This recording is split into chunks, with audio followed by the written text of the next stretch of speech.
L'évangile de Luc 18, 9, 14, nous trouvons la vraie attitude à adopter quand nous prions.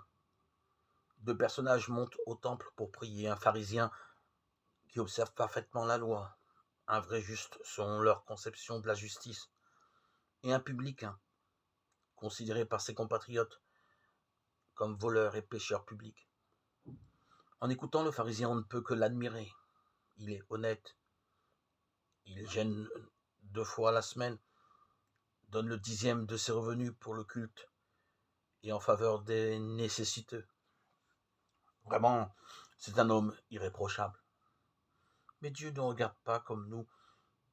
Le grand défaut de notre pharisien est de regarder les autres, pour les juger et les mépriser.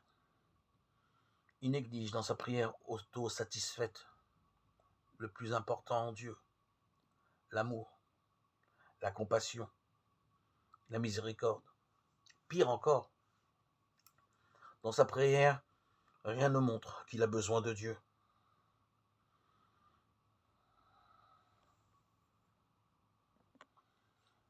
Cela rappelle les critiques de Bossuet aux religieuses ansénites de Port-Royal.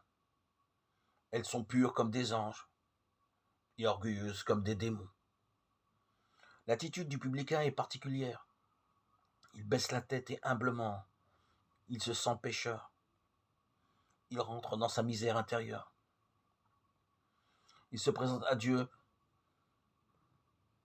sur fond de manque. Mon Dieu, montre-toi favorable au pécheur que je suis. Il n'a que son péché à offrir au miséricordieux. La prière qui monte de son cœur est un cri de confiance. Mon Dieu, un cri au secours, prends pitié, et un aveu du pécheur que je suis.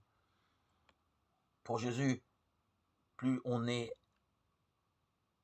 un être déficient, abîmé, défiguré, plus Dieu l'aime. C'est lui qui dit, ce ne sont pas ceux qui se portent bien qui ont besoin du médecin, mais les malades.